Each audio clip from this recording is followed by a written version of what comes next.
back to my channel. Did you miss me? I missed you. Okay, bitches. I've been thinking about you this whole time. I know I've been MIA, but it was my mom's birthday this weekend, so we went out of town. She was turning 54, even though she don't look like it. So for 54, we had a Studio 54 theme, you guys. It was a lot of fun, and literally had to wake up the next morning at the ass crack of dawn. Like, we literally drove like 6 o'clock this morning to get back home. So finally, after catching up on a little bit of work, I was doing that while watching Tamar, and we're going to talk about it, okay? Because I thought last episode was telling about David, but this just really solidified and like put the cherry on top of what we really can see about what kind of man David is, you guys. So let's go ahead and get into this episode, because it was a lot. Like, there's so much to dissect, okay? So we open up the episode with it being David's birthday. He's talking to his sister about, you know, obviously combining the family. He loves making this comparison between like, oh, the United States of people, like Black Americans versus Nigerians.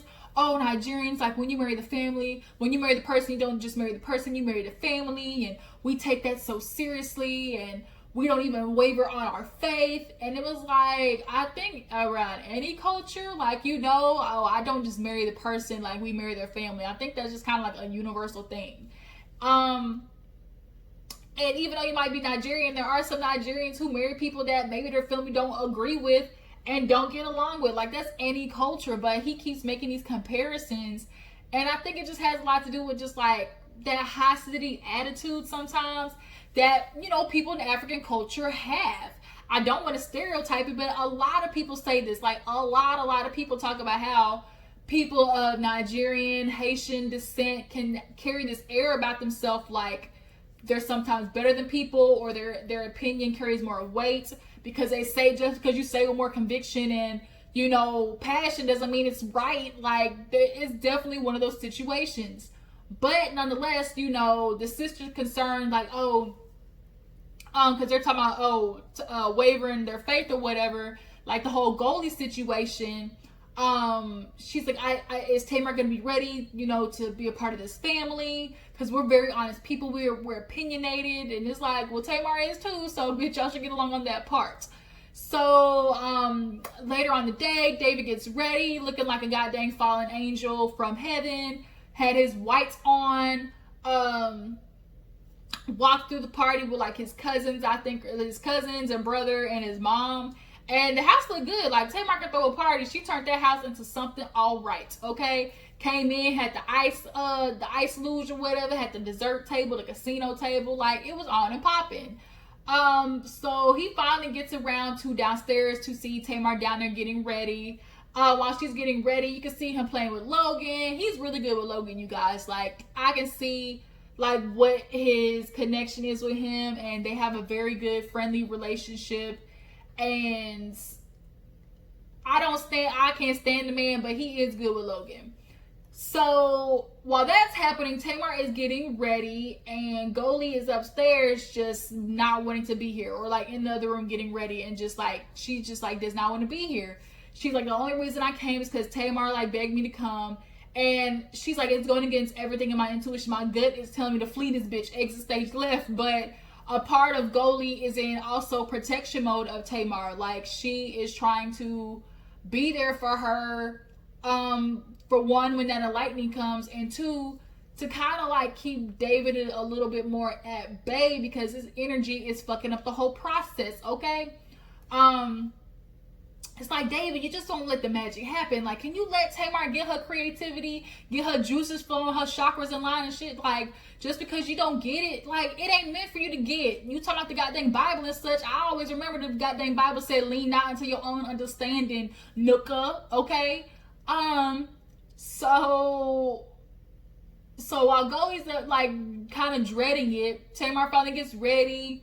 They got David downstairs with the brother, and she walks out looking like real Hunger Games, Katniss Everdeen type shit. If you've seen it, you know there's like that one movie where the feathers like came up and everything with the flames.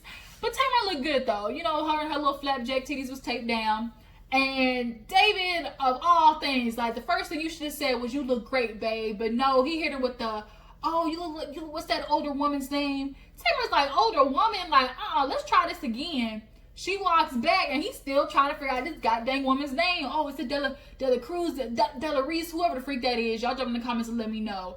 But he calls her and Tamar's like, really, bro? I'm like, David, like, why couldn't you just say, babe, you look nice, like, can't wait to party with you tonight? Like, he just had to, and I feel like he low-key was just trying to do like a little like, bitch, don't you you ain't gonna feel too good out here around me. Don't you be feeling yourself. And it's super like on par with how men of his caliber be doing stuff. So Tamar ends up leaving, and he ends up pulling the brother aside real fast to talk about Goli, of course, because his brother apparently is a pastor, and he's like, oh, you know, I've done the reading. It's purely witchcraft. Like it's nothing else it can't be. And he's like, well, Goli likes to say that, you know, it's not spiritual based. He's like, it cannot not be spiritual. And it's like, yeah, the fuck it can. Like, y'all are acting like Goli is out here having like Tamar do some real witchcraft type stuff. Like, she ain't making candles float in her house, like doing some weird Matilda shit. Like, I'm just not understanding. And so he's like, I'm gonna protect my family. I'm gonna be there, you know, to protect Tamar's soul and Logan. Like, it doesn't just affect her. At first, and like, you're saying this now, and then like in the last episode he did that, oh well, if it's doing good for Tamar, maybe I should get it on this. No, it wasn't for you to get on, David. It's Tamar's journey, her battle, her situation she has to go through, her creativity, and here you come putting all your funky ass energy on it. You polluting all this natural, clean chakra air. Here you come polluting it with your negativity. Get your carbon dioxide ass on somewhere.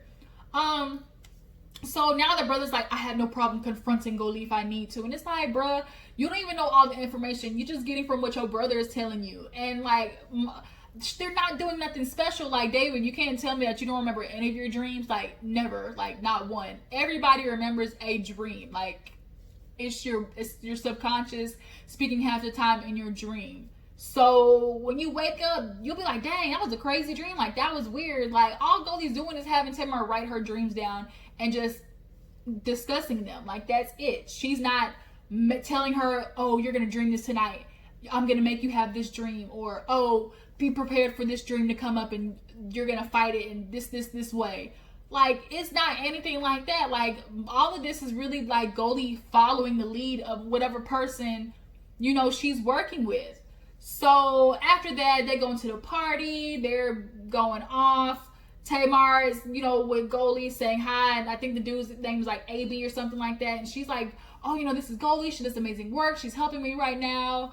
David sees Tamar by Goli. And when I tell you that nigga jet his ass over there so fast to talk about, oh, can I steal her for you for just a second? And Goli's like rolling her eyes. She's like, she's like, I just don't like the energy around here. And AB kind of like, oh, okay, yeah, he can kind of pick up what she was putting down. So the fact like the David saw Tamar next to her, like he don't like it. He does not like it. So they're talking to everybody, and Goli's like, you know what? I'm trying to loosen up and get my energy, you know, right. And you know, David's just negativity, just really forcing it. Is like it's piercing me, so one should maybe take a couple of drinks to hopefully cool down or like calm down. Now, Goli, now look, you all of goddamn 85 pounds. You could drink a Bud Light and get drunk, okay? You could drink a Seagram's and get drunk. Goli, you could drink a goddamn Smirnoff wine cooler and still be pissed out of your mind, because girl, you all of but 85 pounds. So she was taking them shots with whatever it was, like to the dome. And it showed up, catch up with her ass later. So Tamar, David, they're walking around saying hi to everybody, like the brothers and cousins, and Goli's just over there trying to catch her energy. And I feel bad for Goli, because there are some people in life who are very vibration, energy driven. And because her job is such a open spiritual thing, Goli lives through her life on vibrations and energy. And because she operates at such a high frequency, somebody who comes in and completely is opposite of that can fuck all of her waves up, can like just really shut all her, you know, her energy down. And that's what is happening. Like, she has been operating at such a high positive frequency that negative comes in, like David comes in with all his stankness and just F's it all up, okay? Just F'd up the thing. So that's why she's trying to look at herself up. So what happens after that? Goli slips and falls.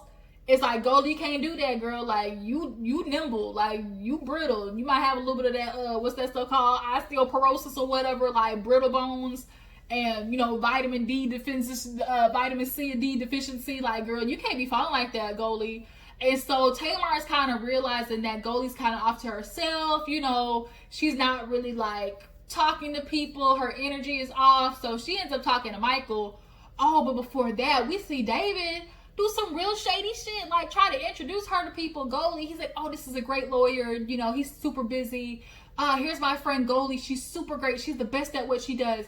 Works with all the celebrities. She's the, what is it that you do? And it's like, oh, okay. Nigga, I see what you doing here. Let me walk away before I yell at your ass in front of all these people, okay? But the fact that he did that so condescending, like, it was just such a asshole dick move what David did right there. So Goli's like, he's trying to embarrass me. She goes over to talk to Michael, was like, what's the point of me being here? Like, these people are losers. Like, they're nothing to me. And I'm like, shit, Goli, okay, speak your mind then, girl. Tell them, let them know they all losers. So Tamar ends up pulling Michael to the side and was like, what's wrong with Goli? He's like, look, Goli's feeling like, you're taking her work as a joke. Like, you don't think it's serious. She kind of feels like David has been inputting himself in everything. So you're not really getting true work out of it. And Tamar's like, I feel bad that she feels that way. Like, she feels like we're taking her as a joke because I don't. Like, I really believe in this work that Goli does for me. Like, you believe in it. That's all that should matter, but it don't. David feel like, oh, because it's working for Tamar, maybe I should do it, man. It's got to work for me. And it's like, but it don't have to, though. Like, why can't you just let Tamar figure out who the freak she is so she can be a better future wife that we thought at the time to you?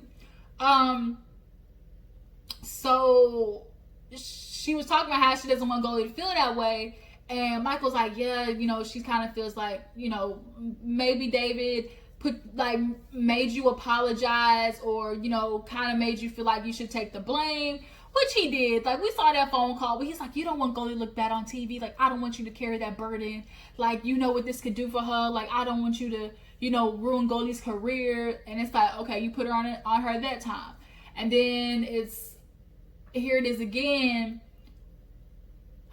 I tell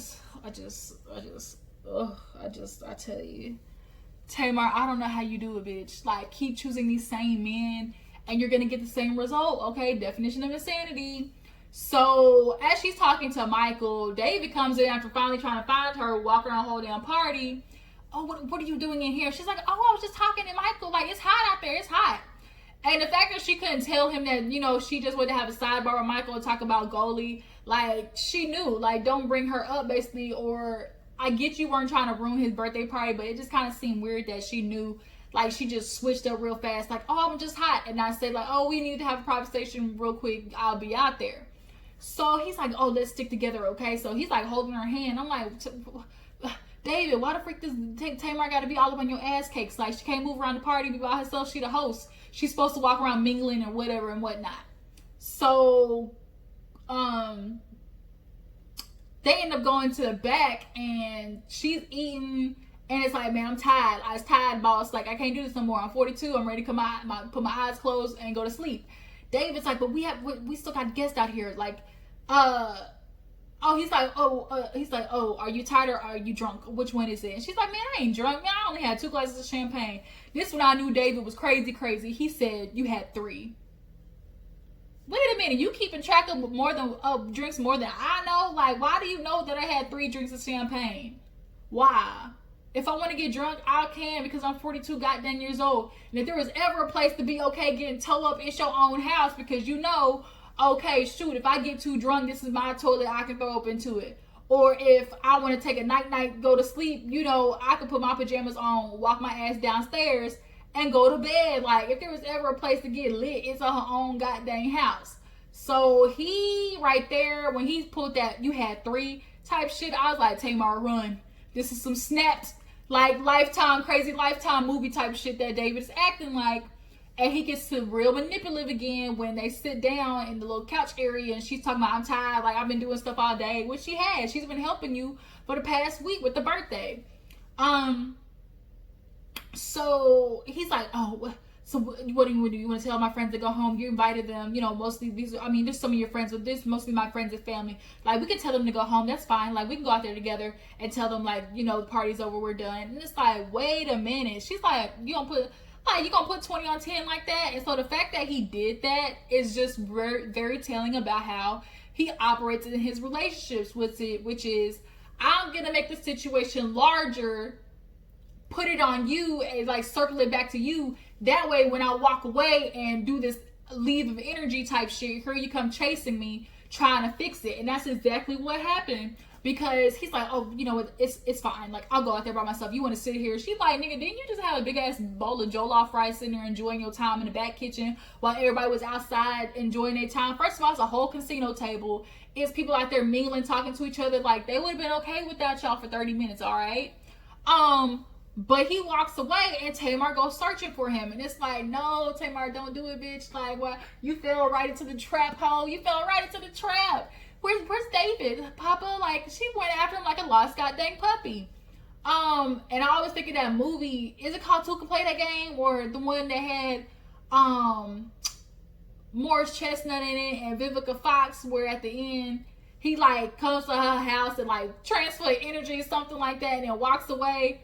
Like, that was David right there. So she finally finds him, was like, oh, you left me? And walks away and gets an attitude. And it's like, first of all, both y'all like the childish, but they go downstairs. She's like, why did you leave me? He's like, well, we got a lot of people out there. Like, we need to go talk to them and hang out with them. Like, it's my birthday. So let's go. They end up finally going to cut the cake. Tamar puts the cape on. Way better than the feathers. I like the second dress that she had on. He thanks his mom, you know, does the whole shindig. Goli's back there drunk as fuck, you know, was knocking herself over and stuff like that, and realized like she knew in her gut she didn't want to be there and it wasn't good for her, but she was just trying to do her best to protect Tamar. That's in what protection mode she's in right now. So the party's over, and I think the next day it was Goli ends up talking to Tamar about the dream. She needs to work through it with her. So she has the first person come up and pretend to be Trina, because Trina was in the dream. And she's talking about, I have nothing, like, I don't know what to say. And Goli's like, yeah, you do. You have a lot to say. Like, you can see it on Tamar's face that, like, she's running through all this stuff in her head about, bitch, what do I want to say to Trina? But she's not saying it. I don't know if she did it out of, you know, oh, I know if I say this, it's going to start more shit. Or she doesn't want it to be watched by the public and then put a spin on it and go to the sisters and say, like, Tamar started mess again. Like, I don't know what it is, but she basically was like, oh, you know, like, I'm just tired, like, I'm exhausted, I'm drained, and that's all she kept saying. So Goli's like, I can see that she has a wall up, so let's move on to the next one, which was Ellen. And the dream about Ellen was David, I think, cheated on her with Ellen, and so now she's there was this girl named Angela in the dream, which pisses me off because my biological name is Angela, and I'm like, really, bitch? But I go by Gigi as my nickname. Everybody knows me as Gigi down here. But she's like, what do you want to ask? And she's like, why are you here? You know, like, what do you want from me? Type situation. Like, as this girl that's supposed to be cheating with David or Ellen or something like that, like, she's trying to get it out of her. So finally, Tamar's like, that's it. I don't got nothing else. She's like, can I tell you? She's like, I feel like David is your manifestation. Like, he is basically the energy of a negative masculine energy that's always been in your life. Like, he's that representation. And so Tamar is thinking about it because he is literally a test for her. You know, women will say all the time, like, oh, I want a different man, I'm tired of getting played. But the same nigga come across their track and they fall for it every single time because they don't change themselves and they accept the BS behavior. And at first, I think what a lot of happens with women who are stronger in personality, they go for men who are super assertive, they are hyper masculine, they are super dominant. And it's because when you have such a big personality, such as one is Tamar's, or you're a businesswoman and you run other people in your life, you would like to know that your man ain't gonna be no weak sauce. You would like to know that your man in a situation is going to protect you. He's going to be assertive. He's going to be, the main man. Sometimes assertiveness can be a guise for control. Because in the beginning, that assertiveness is going to be attractive. Him knowing what he wants, being super confident. But then that's going to turn into control and being aggressive with you in the fact of saying, you're not going nowhere, or like, you need to be beside me, or like, it becomes real manipulative. So Tamar keeps getting played like that, as well as other women.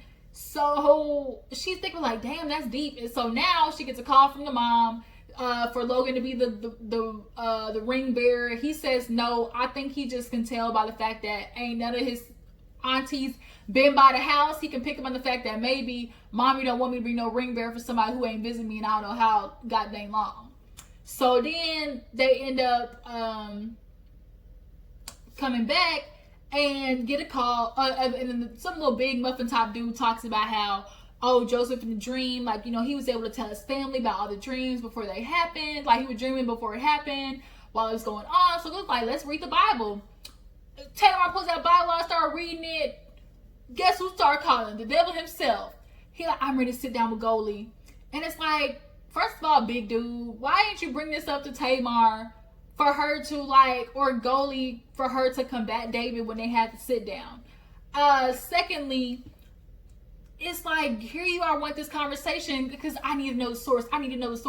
David, it's not for you to understand nothing. And the fact that, like, in the last episode, he brought up, if it's just working for Tamar, then maybe I need to be a part of this. No, you don't. It's very, like, people who are super Bible thumpers, you want to pick and choose. If it's not of God, then I can't believe in it. But you still fucking Tamar and y'all ain't married. I do know that much. Because she be talking about it. Y'all be getting down and dirty, sinning, okay? Premarital sex, but you ain't talking about that. And like Goli said, where the Bible when she twerking her ass up on stage? Where's that, okay? What verse and chapter is that, all right? So Goli, I think like that night or something, they all end up going downstairs. And Goli rips into this nigga. She finally lets him have it because she has been holding it in. F you, David, like, here you come criticizing me, judging me like you're some king. You ain't gonna come on top of me. Like, you're not gonna come and, shit on my work. Like, she said, I work around the world, motherfucker. I work with all types of people. And she's like, I am royalty. And, like, Tamar is defending her in a way like, David, like, you're going about this all the wrong way. Like, you're bringing in this negative energy. Like, I'm trying to clear my life of all the funk. And here you come bringing it back in, smelling like 2-day-old garbage. Like, David, get the fuck out the way. If you don't believe in it, so be it. But if you admitted to noticing that this is good for Tamar, so shit is wrong when the first thing he's saying is, you're not going to take Tamar from me. You're not going to break me and my family up. And the fact that it was, you're not going to take Tamar from me, leads to the fact that it's best to assume that he feels like Goli is equipping Tamar with tools to make her strong enough to walk away from him if need be.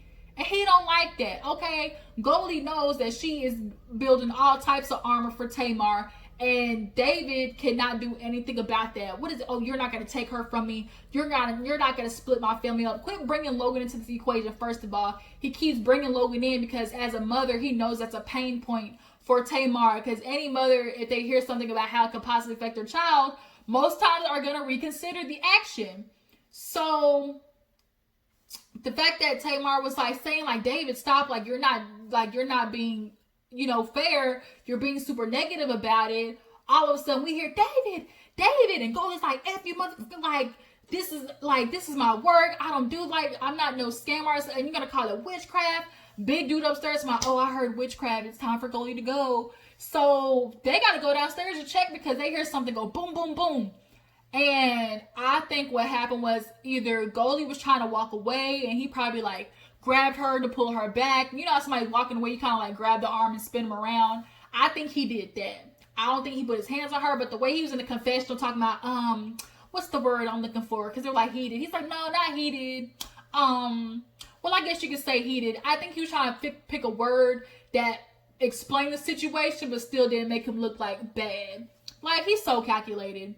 So they end up pulling Goli out from under the stairs. She's like, I've had it with this nigga. I'm done. Like F you.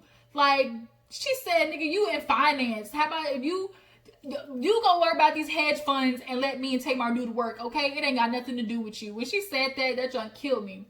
So now, she's outside with, you know, the dude, you're having a cigarette. This big dude, he's like telling her, like, telling people like, oh, Goli gotta go. Oh, I get it. You know, if a man feels like his family's in danger, he has every right to try and protect it. And it's like, oh, excuse me, y'all. And it's like, what do you mean? Like, it's very obvious. Like, he want David. He want David and Tamar to stay together, so they got something to record. So this nigga can keep his job because COVID right around the corner. Like, Goli said, I've had enough of it. She finally gave up, and basically, like, David's kind of winning. And it's because, like, she can only put herself on the line so many times, because not only is she taking on Tamar's energy, but now she's allowing herself to be injured, like the same way Tamar's getting injured by David. So she gotta save herself at this moment. She's been trying to save Tamar, but her ass don't want to take a dip in the water and, you know, get the Holy Spirit. So Goli said, shit, this is it for me. I'm done. I gotta bounce. And they end up telling Tamar, like, hey, Goli left. She's like, good, okay, Xanax bounce. I'm out. We done. And so I don't know if this meant like done permanently for Tamar, but Goli said, I can't do it no more. I know who David is, and he knows I know, and that's why he's pushing me out. And all I can do is pray for Tamar at this point. And that's where the episode ends. So yeah, you guys, it was a lot. Y'all tell me how you feel about David yelling at Goli, talking about, you're not going to take Tamar from me. Do you feel like it's fair for him to sit there and say that, oh, him and Logan's soul are at stake here? What else was it I want to say? How do you feel about Big Dude just now finally pulling out the fact that Joseph was doing dream work? Do you feel like that should have been mentioned before to David? Like, the fact that he didn't mention it to David makes me feel like he low-key on his side. But yeah, appreciate you guys for holding on, tuning into your girl, being patient with me. Like I said in previous videos, I want to start doing some collabing. So if you see somebody on Twitter or something like that, YouTube, drop my link down there. Have them check me out. On Twitter, start dropping my videos, links down under other, like Bravo, or when there's TV shows are on, hashtag it, drop my link so I can get a little bit more exposure. That way I can get in contact with other people to start doing, you know, videos with them. I really want to start doing a collab with either Scotty or Terrence. So reach out to them so we can make some magic happen, y'all, okay? Appreciate you for tuning in. Love you guys. Before you go, make sure to like this video, subscribe to my channel. I will catch all you hoes later. Deuces.